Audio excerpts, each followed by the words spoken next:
You ever get that feeling in your stomach when you walk into a room and without anybody having to tell you, that somebody in there doesn't like you? You can feel it before you see it. It's in the way they look past you instead of at you, or in how their tone shifts when your name comes up. And if you're anything like most people, that little knot in your chest starts pulling tighter. You start thinking, what did I do? Did I say something?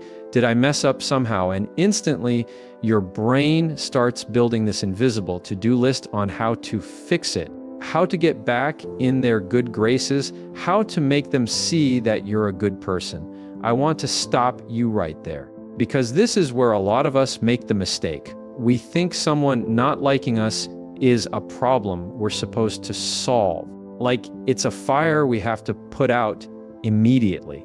But here's the truth: you can't control someone's opinion of you. And that's not just a catchy little quote, it's reality. You can bend over backwards, twist yourself into shapes you didn't even know you were capable of, and that person might still look at you the exact same way. Why? Because their opinion isn't based solely on who you are, it's filtered through who they are, through their experiences, their assumptions, their insecurities, their triggers. You're not working with a blank slate. You're walking into a movie that's already halfway over, and they've decided the plot in their head before you even speak. So the first thing you've got to understand is that your job isn't to convince anyone to like you. Your job is to show up as yourself and let the chips fall where they may. And yes, that's going to feel uncomfortable if you're a people pleaser, if you've built your sense of safety around making sure everybody in the room is happy with you. But the moment you stop performing for their approval is the moment you take back your power. Because approval is like quicksand. The more you chase it, the deeper you sink into it. Here's what I've learned: when you stop chasing someone's validation, you're not being cold. You're being clear. You're saying, without saying it, I'm not here to be liked. I'm here to be real. And when you're real, you don't have to keep up with an act. You don't have to exhaust yourself editing every word, monitoring every move, just to make sure you don't step on the invisible landmines of their dislike. You walk in with your own posture, your own tone, your own values. That's where confidence comes from, not pretending you're bulletproof, but knowing you're grounded even if someone's throwing darts. Now, I'm not telling you to be reckless. I'm not telling you to walk into every room and bulldoze your way through people's feelings. Respect still matters. Courtesy still matters. But there's a difference between being respectful and being ruled by the fear of not being liked. Respect says, I'll treat you well regardless of how you feel about me. Fear says, I'll bend myself out of shape so you'll treat me better. And one of those postures is freeing. The other one will drain you dry. If you've ever had someone dislike you for reasons that didn't make sense, you know how much mental energy it steals. You replay conversations in your head like you're reviewing game footage, searching for the exact moment you lost them. You think, maybe if I say this next time, they'll warm up to me, or if I just show them I'm trying, maybe they'll come around. And the irony is, the more you try to win them over, the more power you hand them. You're basically saying, here, you get to decide if I feel secure or not today. When you stop doing that, when you decide their opinion is theirs to manage and your character is yours, you shift the balance. You start walking differently. You start speaking differently. And here's the interesting thing: some people will notice that shift and respect you more for it, even if they never admit it. Others won't like it at all because it means they can't control the dynamic anymore. But either way, you've won something bigger than their approval. You've won your freedom from needing it. Both of those extremes might feel good in the moment, but neither of them actually puts you in a position of strength. Avoidance might keep the peace in the short term, but it teaches you to be ruled by discomfort. and overcompensating. Well, that's like handing someone the keys to your self-worth and saying, "Here, drive this wherever you want." You're letting their approval decide your behavior. There's a middle road here that most people don't walk because it takes more self-control. It's what I call neutral professionalism. You treat them fairly, you treat them with courtesy, but you don't bend over backward and you don't walk on eggshells. You don't make the conversation overly warm, but you don't make it icy either. You keep your tone even. You keep your words simple. You keep your presence steady. That's the sweet spot. And here's why it works. It keeps the power in your hands without being manipulative. You're not pretending to be their best friend. You're not pretending they don't exist. You're just meeting them in the middle where dignity lies. You see, when you operate in neutral, you're not fueling the fire. If you get too warm, it can come off as fake or desperate. If you get too cold, it comes off as defensive or combative. But when you stay neutral, you're saying, this is the standard I operate at with everyone, whether you love me, hate me, or have no opinion about me at all. When you treat someone like this, fairly, but without giving them special emotional privileges, it forces the relationship into a kind of balance. They don't get to feed off your tension, and they don't get to pat themselves on the back thinking they've pushed you into submission. And you know what happens when there's no drama to latch onto. The tension starts to starve. Negativity needs reaction to survive. If you keep reacting with either avoidance or over-effort, you're feeding it. But if you keep showing up with that same calm, measured tone, you're starving it. Now, let's be clear, neutral professionalism doesn't mean being a robot. You can still have moments of humor. You can still respond warmly if the situation genuinely calls for it. The difference is, you're not initiating those moments as a strategy to get liked. You're not performing. You're allowing natural human moments to happen without forcing them. That's what makes it authentic. And body language matters here, probably more than words. Keep your posture open. Don't cross your arms tight like you're building a wall. Don't lean away like you're allergic to them being in your space. Stand with your shoulders back, feet grounded, and your attention focused on the conversation at hand. Keep your facial expression relaxed. You don't have to plaster on a fake grin, but you also don't have to let your face say, "I wish I were anywhere else." Neutral doesn't mean cold. It means calm. One of the biggest traps in talking to someone who doesn't like you is mirroring their negativity. If they're short with you, you get short back. If they roll their eyes, you roll yours. It's human nature. We reflect what we receive. But this is where discipline comes in. When you mirror their negativity, you're confirming their narrative about you. You're giving them a "see, I knew it" moment. When you refuse to mirror it, you force them to sit with their own behavior. And a lot of people can't stand that because it puts the spotlight back on them. I've been in situations where someone was trying, almost baiting me, to drop to their level. The comments under their breath, the tone that's just sharp enough to cut, but still subtle enough to claim innocence if called out. And I'm telling you, the best feeling in the world is when you don't bite. You respond like you would to anyone else, without letting that little sting alter your delivery. They can't escalate if you don't join the game. And that's the thing, you don't have to win the game if you just refuse to play it. Think of it like a mirror. If they're throwing shade and you reflect it back, the room gets darker. But if you refuse to reflect it, if your mirror stays clear, they're the only source of darkness, and everyone around can see it. That's the power of neutrality. It's not passive, it's not weak, it's strategic strength. You're controlling the temperature of the interaction instead of letting them set the thermostat. Now, does this mean they're going to suddenly like you? No, that's not the point. You're not doing this to change their feelings. You're doing it to protect your own. You're doing it so you can walk away from each interaction knowing you didn't compromise who you are.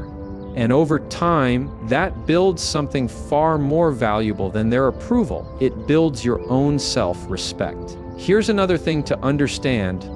Sometimes the dislike has nothing to do with you personally. Sometimes it's about the position you're in, the decision you made, the boundary you set. Sometimes it's about the fact that you remind them of someone they've had conflict with before. You can't untangle all of that, and it's not your job to. But when you respond consistently with fairness and composure, you take away any legitimate fuel they could use against you.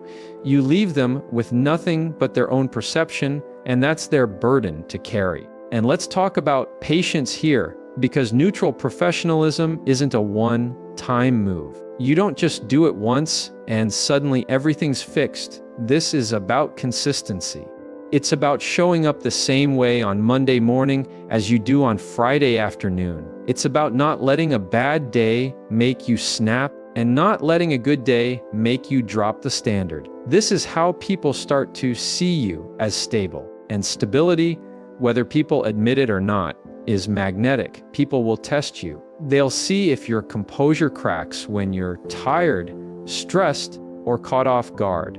And that's fine, let them test. Every time you hold your standard, you reinforce your reputation as someone who can't be emotionally hijacked. That's influence.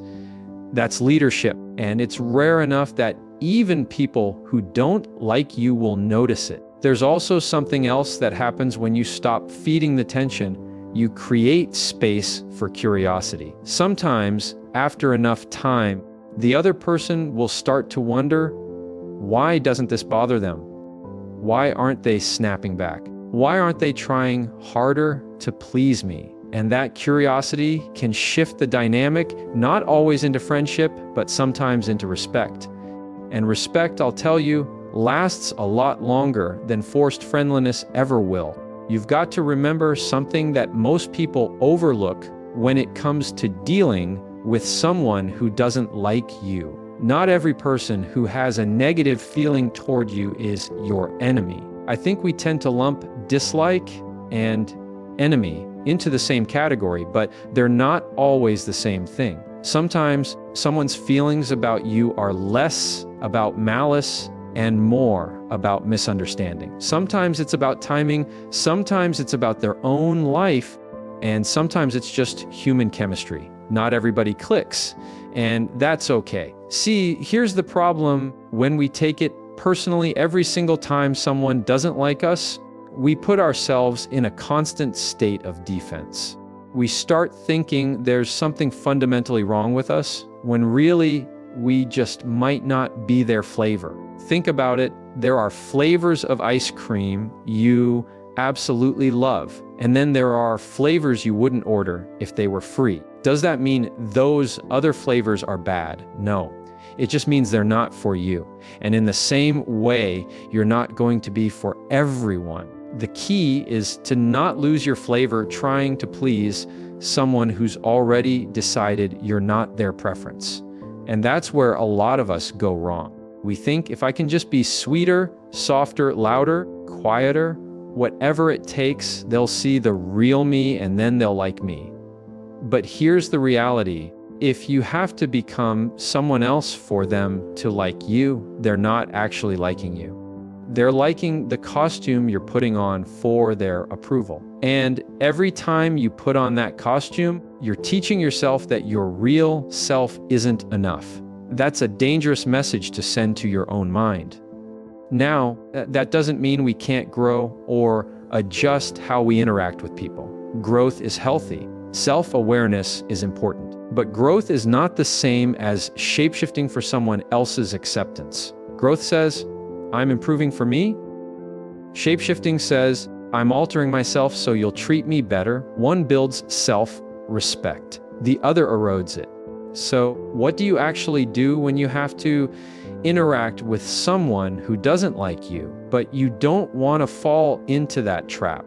You keep it short, you keep it clear, and you keep it respectful. You don't have to give them all your personality, all your warmth, all your vulnerability. Because here's the truth. Your vulnerability is not for everyone. It's for people who have earned the right to handle it well. If someone has already shown you through their words, actions, or energy that they don't value you, it's not wise to hand them the most fragile pieces of you. That's not strength, that's self-sabotage. And that's where protecting your energy comes in. You've got to treat your energy like it's the most expensive thing you own. Because it is. You wouldn't hand over your car keys to someone who doesn't know how to drive, and you shouldn't hand over your emotional energy to someone who's already shown they won't handle it with care. Protecting your energy isn't about building walls so high that no one can reach you. It's about building a gate and deciding who gets to come in and how far they're allowed to go. When you're speaking to someone who doesn't like you, you're still polite. You're still composed. But you're also measured. You're not spilling your whole day to them. You're not telling them every detail about your life. You're not offering them more access than they've earned. You keep it to the point. You stay on the topic at hand, and you don't go fishing for approval or connection that they've made clear they're not interested in giving. And listen, this doesn't mean you have to be cold or robotic. You can still say hello when you see them. You can still use their name. You can still be human, but you're doing it from a place of self-respect, not self-sacrifice. There's a difference between being respectful and being overly accommodating. Over-accommodation is fueled by fear, the fear of what they'll think if you're not constantly proving you're nice. Respect, on the other hand, is fueled by choice, the choice to uphold your standards no matter who you're talking to. One of the best lessons I ever learned was this: you don't owe intimacy to everyone you interact with. There's this cultural pressure to make every conversation warm, every relationship friendly, every interaction comfortable for the other person. But the reality is, not everyone should get the same version of you. The level of access someone gets to your personality, your humor, your personal stories, that should be proportionate to the level of trust and mutual respect in the relationship. So when you're dealing with someone who doesn't like you, scale it down. Give them the version of you that fits the relationship, not the version of you that's desperate to change the relationship. That's how you protect your peace. That's how you keep your emotional budget balanced, because every interaction you have during the day is either adding to or subtracting from that budget. And if you spend all of it trying to make someone who's already decided they don't like you see your worth, you're going to have nothing left for the people who already value you. Here's another angle to consider. Sometimes the dislike isn't even about you. It's about their own insecurities.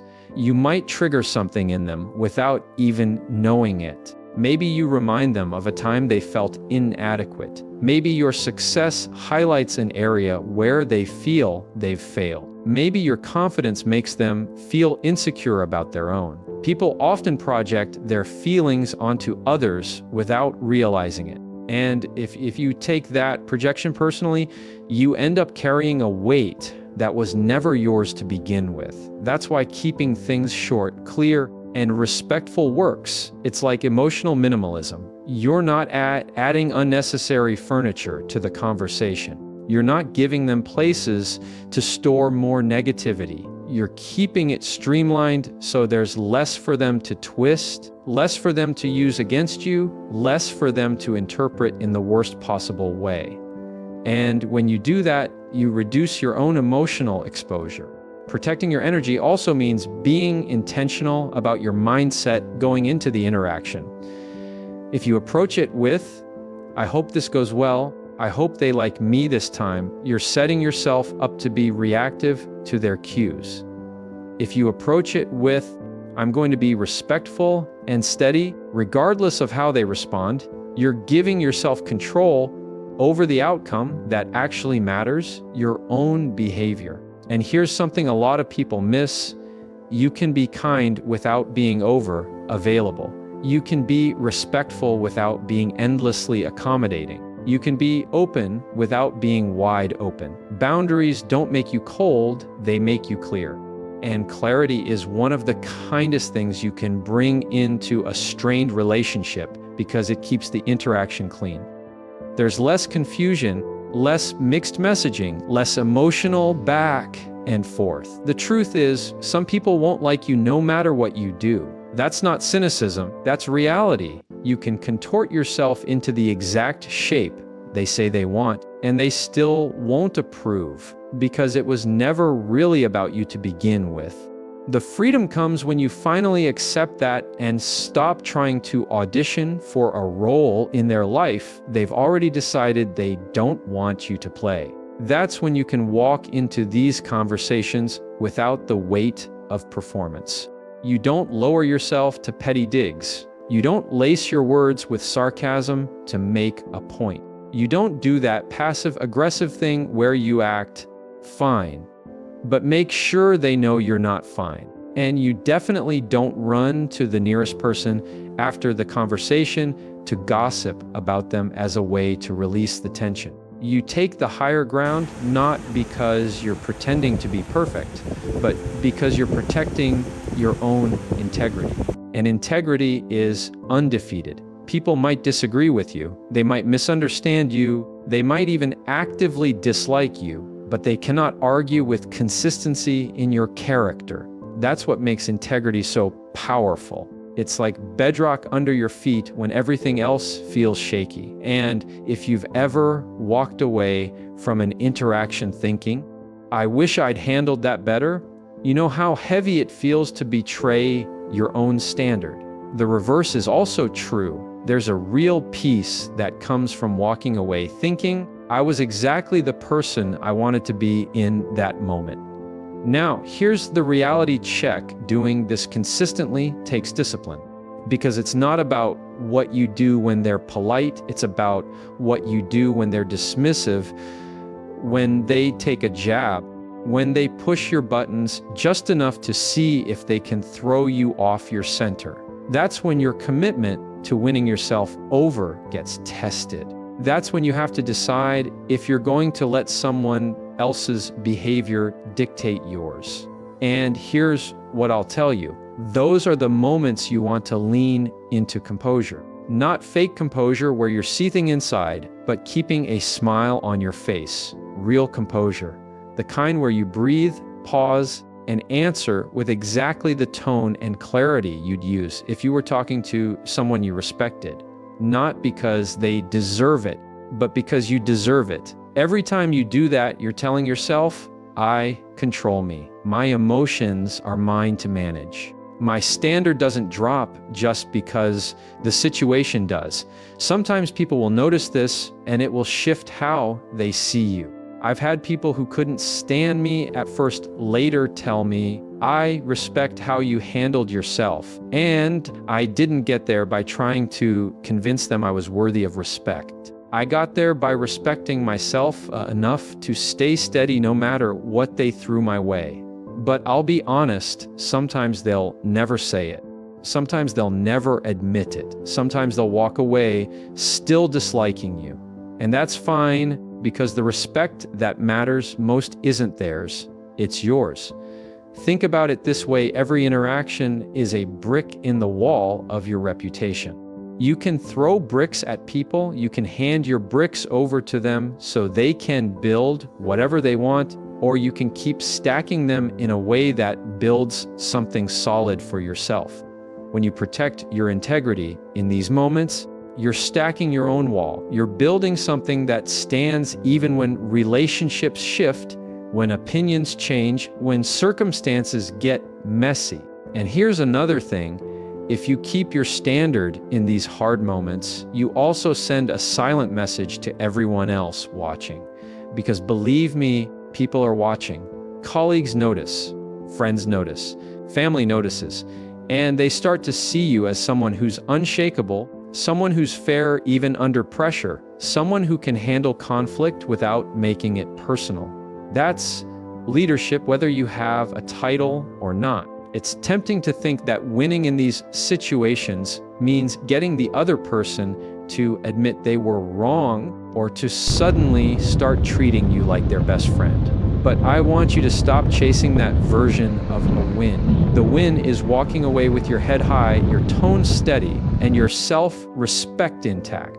The win is knowing you didn't let them pull you into the mud. The win is knowing that if you watched the conversation back on video, you'd be proud of what you saw. And I'll tell you something, that feeling of self-respect outlasts their opinion every single time. Opinions change. Self-respect stays. People can misinterpret you, but you can't misinterpret how you behaved when no one else was controlling your emotions. That's why I say you're not here to win them over. You're here to win yourself over. So the next time you're face to face with someone who doesn't like you, remember this isn't about proving them wrong. This is about proving yourself right.